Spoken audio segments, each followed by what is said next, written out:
Hi everyone, this is Kirti Tiwari and इस video में discuss करेंगे most important literary terms. Last video में हमने 24 डिस्कस किए थे, आज हम 25 से स्टार्ट करेंगे।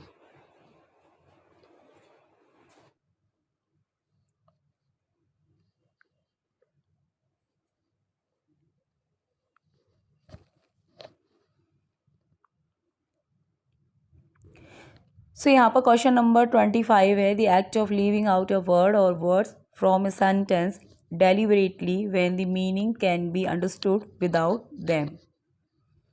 तो ये एक लिटरेरी डिवाइस है जिसे कोई राइटर अपने वर्क में यूज़ करता है, जिसे एलिप्सिस के नाम से जाना जाता है। सो आपका जो आंसर है वो हो जाएगा एलिप्सिस। इसमें होता क्या है कि कोई भी सेंटेंस है उसमें से मतलब कुछ पार्ट को हटा दिया जाता है ना, और उसे रीडर मतलब एक तरीके से इसमें है ना रीडर को एक चांस दिया जाता है कि जो पार्ट हटा दिया गया है राइटर के द्वारा इसे वो खुद फिलअप कर लें अपने अकॉर्डिंग।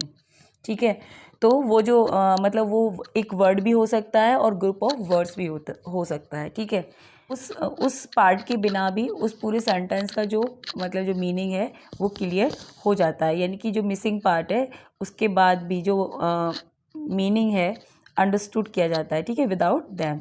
नेक्स्ट पॉइंट है 26, द एक्ट ऑफ करेक्टिंग और इम्प्रूविंग अ टेक्स्ट। जब किसी टेक्स्ट को करेक्ट किया जाता है, इम्प्रूव किया जाता है और एक चेंज या फिर उसके अंदर कोई चेंज किया जाता है, मेड टू करेक्ट और इम्प्रूव अ टेक्स्ट। किसी भी टेक्स्ट को मतलब इम्प्रूव करने के लिए और करेक्ट करने के लिए ये सब कुछ किया जाता है। उसके अंदर क्या क्या किया जा रहा है? करेक्ट किया जा रहा है, इम्प्रूव किया जा रहा है और कुछ अगर चेंज अगर रिक्वायर्ड है उसके अंदर तो वो भी किया जा रहा है, जिससे कि वो जो टेक्स्ट है वो इम्प्रूव हो जाए। तो उस प्रोसेस को कहते हैं emendation. So answer is emendation. Okay, emendation refers to a correction or improvement in a text, critical editing. Next point है 27, the ability to share someone else's feelings or experiences by imagining what it would be like to be in that person's situation. इसे क्या कहते हैं? इसे कहते हैं empathy. Empathy यानी कि जो सामने वाले की जो फीलिंग है उसको अपने अंदर फील करना ही एम्पैथी कहलाता है। ठीक है, ये पैथोस से आया। पैथोस का मतलब होता है फीलिंग। ये पैथोस वर्ड से आया है। ठीक है, PATHOS, पैथोस। पैथोस मीन्स होता है फीलिंग। तो ऐसी फीलिंग्स जिसे हम अपने अंदर खुद के अंदर फील करें उसी को कहते हैं एम्पैथी। ठीक है, empathy is the capacity to understand or feel what another person is experiencing. यानी कि एम्पैथी वो कैपेसिटी है, मतलब उन फीलिंग्स को समझने की कैपेसिटी है जो दूसरा व्यक्ति फील कर रहा है, एक्सपीरियंस कर रहा है from within their frame of reference. ठीक है, अपने रेफरेंस में। That is the capacity to place oneself is another position. Type of empathy include cognitive empathy, emotional or affective empathy, somatic and spiritual empathy. इसके कई प्रकार हो सकते हैं। ठीक है, जैसे कि cognitive empathy, emotional empathy, affective empathy, somatic and spiritual empathy. यानी कॉग्निटिव मतलब होता है ज्ञानात्मक, इमोशनल भावात्मक, सोमेटिक यानी शारीरिक भी होती है ये, और स्पिरिचुअल मतलब आध्यात्मिक। यानी कि जो एम्पैथी ये जो वर्ड है ये कई प्रकार की मतलब कई प्रकार से होता है ये। ठीक है, कॉग्निटिव एम्पैथी होती है, इमोशनल एम्पैथी होती है, शारीरिक मतलब सोमेटिक का मतलब होता है शारीरिक, और स्पिरिचुअल मीन्स आध्यात्मिक। ठीक है, तो फिजिकल लेवल पर मतलब ये बताती है कि जैसे सामने वाले की जो फीलिंग्स हैं, दर्द है जिसे हम अपने अंदर फील करें, वही होता है ये एम्पैथी।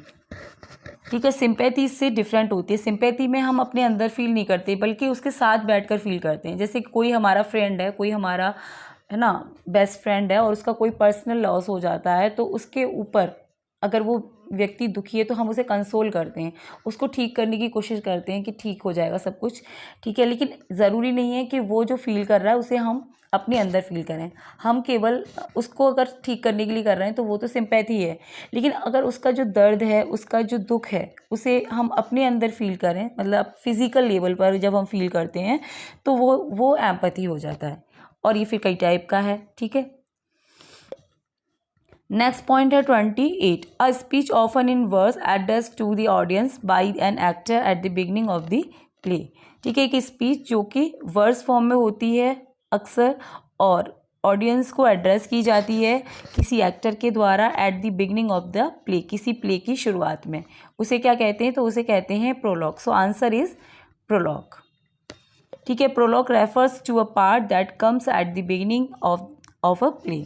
ठीक है, प्रोलॉग वो पार्ट होता है जो किसी भी प्ले के बिगनिंग में होता है। स्टोरी और लॉन्ग पोइम, वो फिर चाहे कोई स्टोरी भी हो सकती है, लॉन्ग पोइम हो सकती है। ठीक है, often giving information about event and happen before the time when the play, story और पोइम बिगन्स।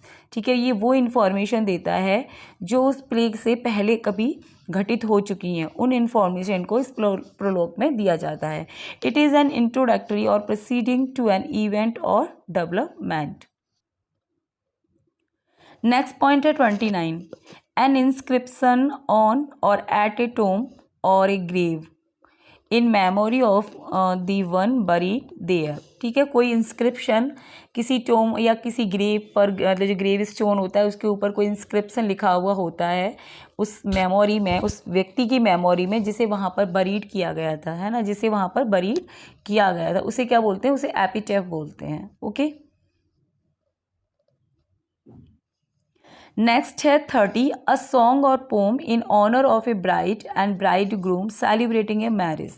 ठीक है, ये कोई एक सॉन्ग हो सकता है या फिर कोई कविता हो सकती है जिसे ब्राइड यानी दुल्हन और दूल्हे के सम्मान में गाया जाता है, यानी कि शादी को सेलिब्रेट करती है। ये ऐसी पोइम होती है जो शादी को सेलिब्रेट करे, सेलिब्रेटिंग ए मैरिज, इसे बोलते हैं एपिथेलेमियम।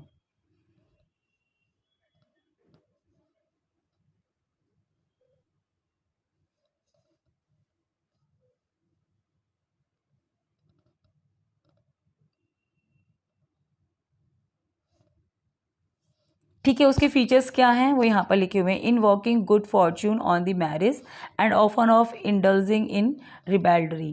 ठीक है, इसमें गुड फॉर्च्यून को इन्वॉक किया जाता है इस पोइम के अंदर। ठीक है, जैसे कुछ पॉइंट हैं यहाँ पर। At the close of in memoriam AHH Tennyson has appended a poem on the nuptials of his sister which is strictly an epithalamium। ठीक है, तो यहाँ पे बताया जा रहा है कि जो टेनिसन है, टेनिसन ने लिखा है ना इन मेमोरियम।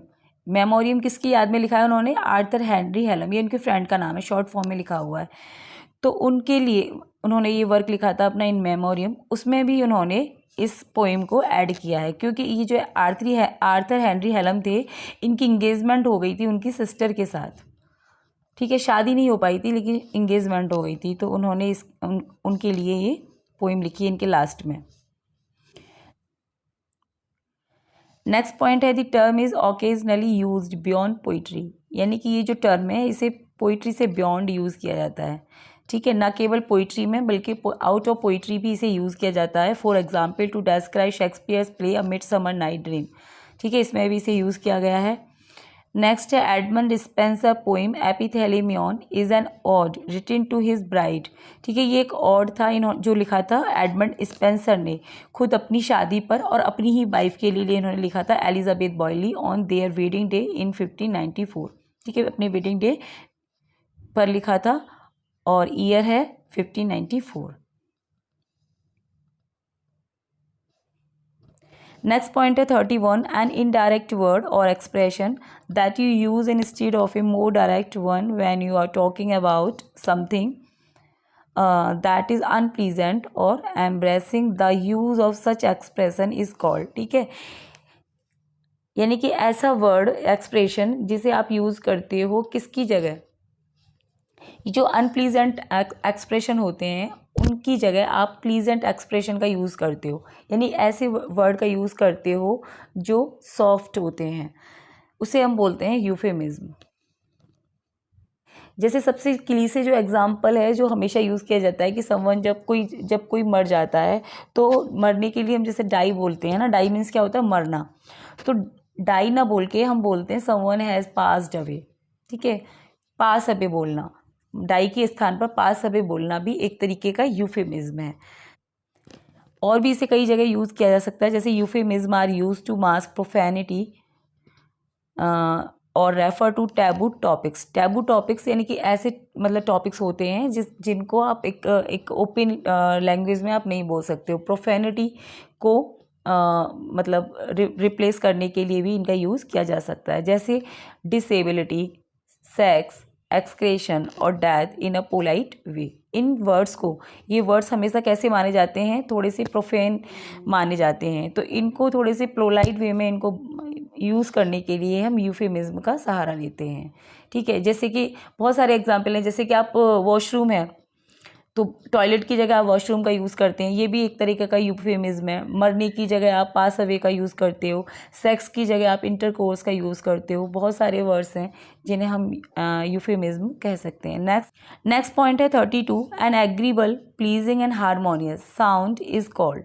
ठीक है, एक साउंड जो एग्रीबल है, एग्रीबल बोले तो वो प्लीजिंग है, हारमोनियस है, उसे कहा जाता है यूफोनी। ठीक है, so answer is euphony. Eu means होता है गुड, ई यू मीन्स होता है गुड एंड फोनी मीन्स होता है साउंड। तो यू प्लस फोनी से मिलकर बना ये word good sound. Good sound को हम बोलते हैं यूफोनी। ठीक है,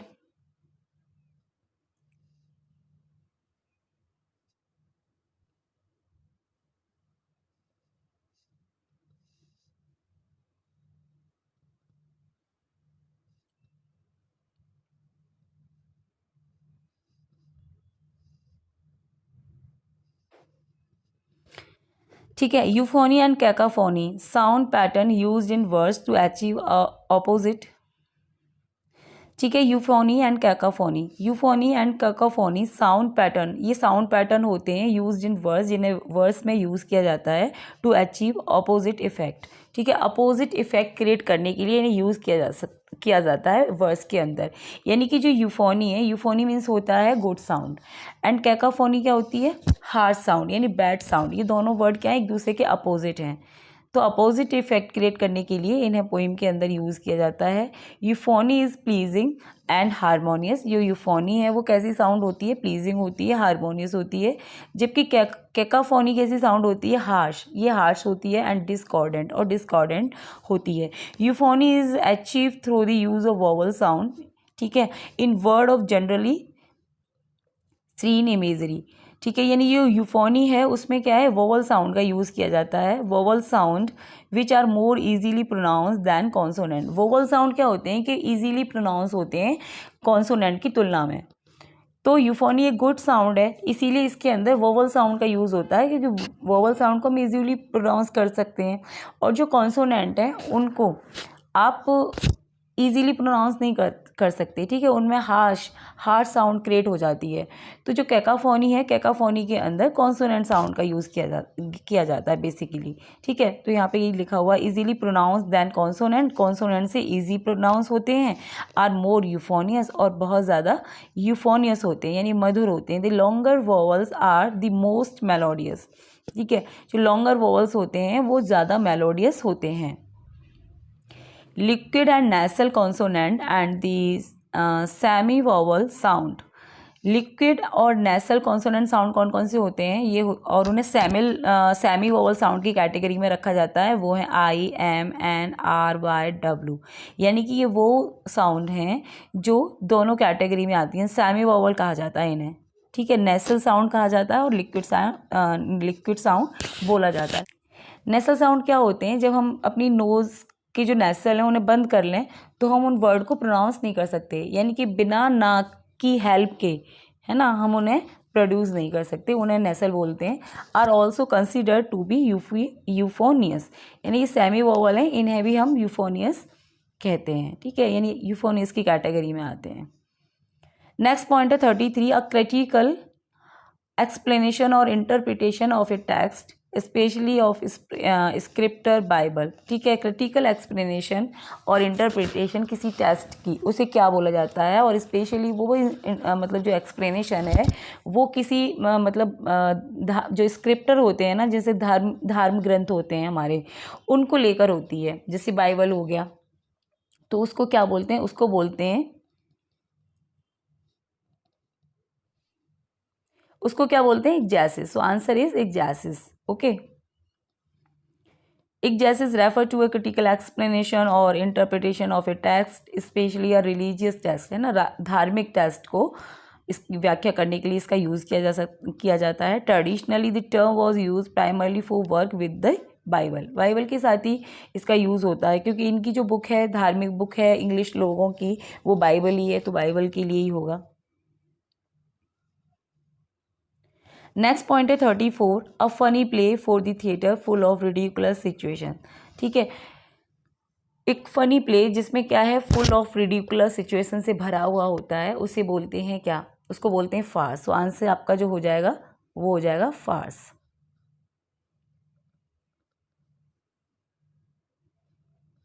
Fars is a comedy that entertain the audience through situations that are highly exaggerated, extravagant, ridiculous, absurd and improbable. ठीक है, ये जो फार्स है एक क्या है, एक टाइप ऑफ कॉमेडी है जिसमें ऑडियंस को मतलब एंटरटेन किया जाता है, मतलब जिसमें रिडिकुलस, एक्स्ट्रावेजेंट, एब्सर्ड और इम्प्रोबेबल ह्यूमर होता है. ठीक है, इसकी दो विशेषताएं हैं. The use of physical humour, physical humour का इसमें यूज़ किया जाता है. The use of deliberate absurdity और नॉनसेंस. ठीक है, इसमें एब्सर्डिटी और नॉनसेंस का यूज़ किया जाता है.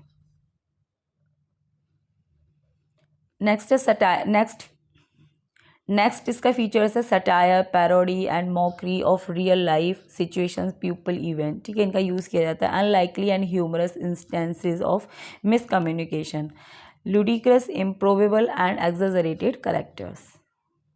ये फार्स की कुछ क्वालिटीज़ हैं. नेक्स्ट पॉइंट है 35, a short piece of writing at the beginning of a book. ठीक है, शॉर्ट पीस ऑफ राइटिंग जो किसी बुक की शुरुआत में होता है. Sometime praise by a famous person or someone who is not the writer. ठीक है, जो किसी पर्सन की प्रेज में लिखा जाता है, यानी किसी को वो डेडिकेट होता है. प्रोबेबली वो राइटर के बारे में नहीं होता, किसी और पर्सन के बारे में जिसे वो अपना राइटर मतलब अपना आइडियल मानता है, उसके लिए वो लिखा जाता है, उसे बोलते हैं फॉरवर्ड. नेक्स्ट पॉइंट है 36, a literary device that can be defined as poetry. ठीक है, एक लिटरेरी डिवाइस जिसे एज ए पोइट्री डिफाइन किया जा सकता है. That is free from limitations of regular metre और रिदम. जो क्या है, रेगुलर मीटर और रिदम से क्या है, वो फ्री है, जिसमें रेगुलर मीटर और रिदम का यूज़ नहीं किया जाता. And does not rhyme with fix form. ठीक है, यानी ऐसी पोइट्री जिसमें क्या है, रेगुलर मीटर और रिदम को फॉलो नहीं किया जाता और कोई फिक्स्ड राइम पैटर्न उसके अंदर नहीं होता, उसे क्या बोलते हैं, उसको बोलते हैं फ्री वर्स. सो आपका जो आंसर है वो हो जाएगा फ्री वर्स. तो इसका नाम ही फ्री है, यानी कि कोई भी पैटर्न है मतलब मीटर का, रिदम का और जो राइम स्टेंजा, इसमें फ्री है ये, इसमें वो फॉलो नहीं किए जाते. ठीक है, नेक्स्ट है ये एक्सप्लेनेशन है इसका. Free verse is an open form of poetry. ठीक है, इसे ओपन फॉर्म भी बोला जाता है पोइट्री की. Which is in its modern form arose through the French verse libre form. ठीक है, जिसे हम मतलब ये फ्रेंच वर्ड है वर्स लिब्रे, वहाँ से ये वर्ड आया है. इंग्लिश में से फ्री वर्स बोला जाता है, फ्रेंच में से वर्स लिब्रे बोला जाता है. It does not use consistent metre pattern. ठीक है, इसमें जो कंसिस्टेंट मीटर पैटर्न है उसका यूज़ नहीं किया जाता, राइम का भी यूज़ नहीं किया जाता, और एनी म्यूजिकल पैटर्न, और कोई भी म्यूजिकल पैटर्न को फॉलो नहीं किया जाता. It does tend to follow the rhythm of natural speech. ठीक है, बिल्कुल ऐसे इसको लिखा जाता है जैसे कोई नेचुरल स्पीच होती है ना, बिल्कुल जनरल वे में जैसे हम बात कर रहे हैं इन प्रोज वे, ऐसे इसको लिखा जाता है.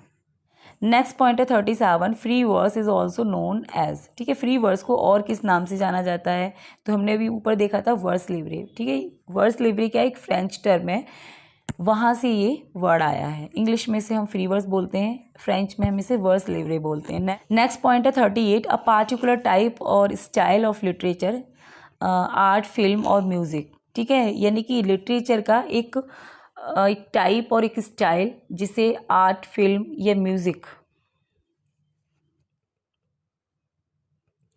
नेक्स्ट पॉइंट है 38, अ पार्टिकुलर टाइप और स्टाइल ऑफ लिटरेचर. ठीक है, लिटरेचर का कोई पार्टिकुलर टाइप या स्टाइल जैसे आर्ट, फिल्म और music, that you can recognise because of its special characteristic, जिसे तुम पहचानते हो उसकी स्पेशल जो कैरेक्टरिस्टिक हैं उसके बेसिस पर. तो वो क्या होता है, जानर होता है. जानर क्या होता है, एक लिटरेचर का एक स्टाइल होता है, एक टाइप होता है. जैसे कि हम पढ़ते हैं ना, नोवेल है, ड्रामा है, पोइट्री है, तो ये सब क्या है, लिटरेचर के जानर हैं। इसके नाम से ही हमें ये पता चल जाता है कि अब हम इसमें क्या पढ़ेंगे। ठीक है, ये नोवेल है तो नोवेल क्या होता है ना, नोवेल किस टाइप का वर्क होता है, ड्रामा क्या होता है, तो ये एक जानर है लिटरेचर की। ठीक है, a literary genre is a category of literary composition. Genre may be determined by literary technique. ठीक है, जानर से क्या डिटरमाइन किया जा सकता है, जो लिटरेरी टेक्निक है उसको हम निर्धारित करते हैं, उसका टोन, कंटेंट और even as in the case of fiction length. The most general genre in literature, जो लिटरेचर की जो जनरल जानर यानी जानर हिंदी में बोलते हैं इसको विधा, यानी लिटरेचर की जो जनरल सामान्य विधाएं हैं वो कौन कौन सी हैं, वो हैं एपिक हो गया जैसे, ठीक है, epic, tragedy, comedy, novel, short story, they can all be put in the genre prose or poetry. तो ये सब क्या हैं, लिटरेचर की ये जानर हैं जिन्हें हम प्रोज और पोइट्री की कैटेगरी में पुट कर सकते हैं। ठीक है, नेक्स्ट है 39, अ करेक्टर फॉल्ट और a mistake that causes someone to fail और बी डिस्ट्रॉय। ठीक है, एक करेक्टर फॉल्ट यानी करेक्टर के अंदर कोई ऐसा फॉल्ट होना या कोई मिस्टेक होना, दैट कॉज जो कारण बनती है, समवन टू फेल और बी डिस्ट्रॉय, जो किसी के डाउनफॉल का कारण बन जाए, यानी किसी व्यक्ति के करेक्टर में कोई ऐसा फॉल्ट होना, कोई ऐसी गलती है ना जिसकी वजह से उसका डाउनफॉल हो जाता है, उसे क्या बोलते हैं, उसे बोलते हैं हेमरेशिया। सो आंसर इज हेमरेशिया। ठीक है, ये ग्रीक टर्म है जिसे एरिस्टोटल ने दिया था अपनी पोइटिक्स में, जिसे हम इंग्लिश में tragic flow, miss the mark और कई नामों से जानते हैं। ठीक है, सो हेमरेशिया ऑल्सो कॉल्ड ट्रेजिक फ्लो। ठीक है, ट्रेजिक फ्लो के नाम से इसे जाना जाता है। हेमरेशिया फ्रॉम ग्रीक हेमरेटेनियन टू एर इनहेरेंट डिफेक्ट और short coming in the hero of a tragedy. ठीक है, ये ट्रेजेडी के अंदर जो मतलब हीरो होता है उसके अंदर ये एक ऐसी एक मतलब फॉल्ट होता है उसके अंदर जिसकी वजह से उसका डाउनफॉल होता है। ट्रेजेडी में क्या होता है, हीरो का डाउनफॉल किसकी वजह से होता है, यही इसी वजह से। Aristotle introduce the term in his work poetics describing the tragic hero as a man of noble rank and nature whose misfortune is not brought about the villainy but by some error of judgment, हेमरेशिया। ठीक है, तो जिसे Aristotle ने अपने poetics में define किया है कि जो हीरो है उसका जो पतन होता है वो एरर ऑफ जजमेंट की वजह से होता है, जिसे हम हेमरेशिया बोलते हैं। नेक्स्ट पॉइंट है 40, the believe that pleaser is the most important thing in life. ठीक है, ऐसा बिलीफ सिस्टम जिसमें ये माना जाता है कि जो प्लीजर है वही क्या है, जीवन का सार है। जीवन का सार क्या है, प्लीजर। वो 24 घंटे प्लीजर को परसुएट करने की कोशिश करता है। ठीक है, ये ऐसा बिलीफ होता है। तो इस बिलीफ में जो लोग इस बिलीफ को जो लोग फॉलो करते हैं उसको हेडोनिस्ट बोला जाएगा। तो हेडोनिस्ट कैसा व्यक्ति हो जाएगा, हेडोनिस्ट एक ऐसा व्यक्ति हो जाएगा जो 24 आवर्स क्या करने की कोशिश करेगा, जो प्लीजर है इसे परसुएट करने की कोशिश करेगा। Hedonism refer to living and behaving in ways that mean you get as much pleasure out of life as possible according to the belief that the most important thing in life is to enjoy your self. ठीक है, यही मानता है कि जो सबसे important thing है अपनी लाइफ में वो क्या है, इंजॉय करना। ठीक है, यानी कि anand is the saar of the life.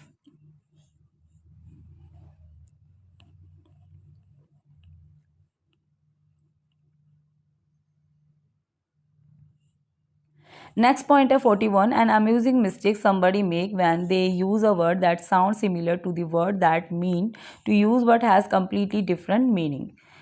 ठीक है, इसे क्या बोलते हैं, इसको बोलते हैं मेलाप्रोपिज्म। मेलाप्रोपिज्म क्या है कि कोई ऐसा वर्ड बोलना जो मतलब मिलता जुलता है, यानी कि ये एक एरर है, प्रोनाउंसिएशन एरर है ये एक तरीके से, है ना। आप बोलते हो जैसे कि आप बोलना चाह रहे हो कम्प्रीहेंसिव, और कम्प्रीहेंसिव की जगह आप बोल दो एप्रीहेंसिव।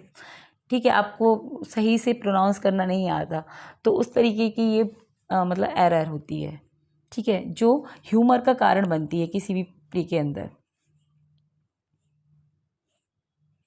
ठीक है, मेलाप्रोपिज्म वर्बल ब्लंडर, एक तरह से क्या है, ये एक वर्बल गलती होती है in which one word is replace by another similar in sound but different in meaning. Although William Shakespeare had used the device for comic effect, the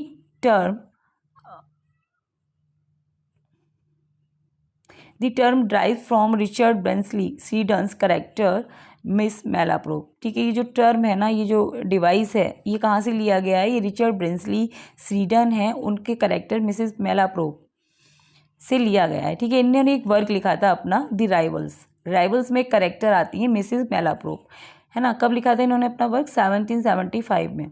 तो ये जो मेलाप्रोप हैं ये ऐसी गलतियां करती थी, वहीं से ये जो है टर्म आया है।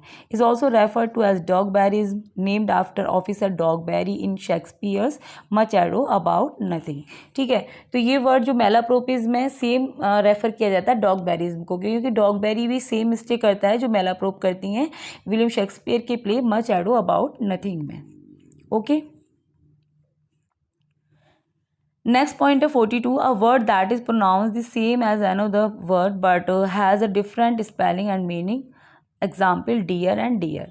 ठीक है, तो एक वर्ड जो प्रोनाउंसिएशन उसका क्या है? सेम है, सेम प्रोनाउंसिएशन है जैसे दूसरे वर्ड का प्रोनाउंसिएशन है, बट स्पेलिंग क्या है? डिफरेंट है, और मीनिंग भी क्या है? डिफरेंट है। उसको क्या बोलते हैं? उसको बोलते हैं होमोफोन। तो होमो मीन्स क्या होता है? सेम, और फोन मीन्स होती है साउंड। तो सेम साउंड, यानी आप जब बोलोगे तो सेम साउंड आएगी, लेकिन जो मीनिंग है और स्पेलिंग है वो डिफरेंट होगा। जैसे मैंने लिख दिया डियर। डियर का मतलब क्या होता है? कोई हम अपना जो हमारा प्रिय व्यक्ति होता है, प्रिय फ्रेंड होता है, तो हम बोलते हैं ना माई डियर फ्रेंड। और DEER डियर। ठीक है, तो डियर को हम बोलते हैं डियर ही बोलते हैं, लेकिन स्पेलिंग अलग है, इसमें EER आता है। तो ये होता है होमोफोन। नेक्स्ट पॉइंट है 43, humours in medieval science and medicine were thought to determine a personal physical and mental qualities by the relative proportion in which they were present. These 4 chief fluid of the body are blood, phlegm, choler and.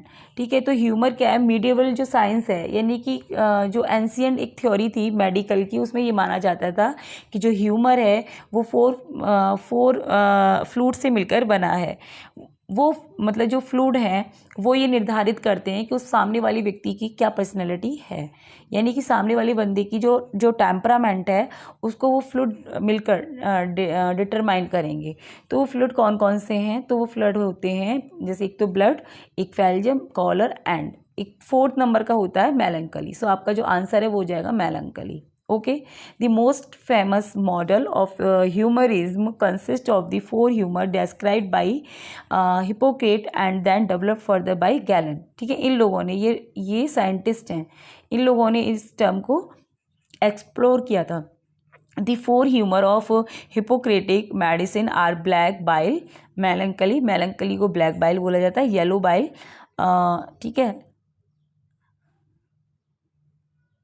Yellow bile, फेल्जियम, फेल्मा, इसको मतलब वही Greek term में बोला जाता है, and blood को बोला जाता है हैमिया। ठीक है, नेक्स्ट पॉइंट है यहाँ पर द टर्म यूक्रेसिया रेफर टू। ये जो टर्म है यूक्रेसिया, ये किसे रेफर करता है? So a normal state of health, health की जो नॉर्मल स्टेट है उसे ये रेफर करता है ये word eucrasia. Okay, based on Hippocratic medicine. ये भी जो टर्म है ना, ये हिपोक्रेटिक मेडिसिन जो उनकी थ्योरी थी उसी पर आधारित है। It was believe that for a body to be healthy, यानी हेल्दी बॉडी के लिए the 4 humours should be in balance proportion with regard to amount and strength of each other. यानी कि जो हेल्दी बॉडी है उसके लिए जो ये 4 ह्यूमर्स हैं इनका जो प्रोपोर्शन है, प्रोपोर्शन का मतलब होता है अनुपात, यानी कि चारों ह्यूमर है एक बराबर के अनुपात में होनी चाहिए किसी बॉडी के अंदर। The proper blending and balance of the 4 humour was known as eucrasia. यानी कि ये जो 4 ह्यूमर हैं इनका जो प्रॉपर ब्लेंडिंग है, यानी कि प्रॉपर जो मिक्सचर है इनका और जो प्रॉपर बैलेंस है, ठीक है, यानी प्रॉपर प्रोपोर्शन है बॉडी के अंदर इनका, उसी को यूक्रेसिया बोला जाता है। नेक्स्ट पॉइंट है 45, a person who does not believe in and is opposed to accepted ideas, tradition, institution, etc। ठीक है, एक व्यक्ति जो एक्सेप्टेड आइडियाज़ हैं, ट्रेडिशंस हैं, इंस्टीट्यूशन हैं, ठीक है, इनमें बिलीव नहीं करता, इनका अपोज करता है, यानी कि विरोध करता है। अपोज मतलब विरोध करना, उसको क्या बोलते हैं? उसको बोलते हैं आइकोनोक्लास्ट। ठीक है, ये मूर्ति भंजक होता है, यानी कि जो एस्टेब्लिश जो ट्रेडिशंस हैं, इंस्टीट्यूशन हैं, उन्हें नहीं मानता। नेक्स्ट है 46, a short description in words or prose of a picturesque scene or incident especially in rustic pastoral life, इसे बोलते हैं आइडल।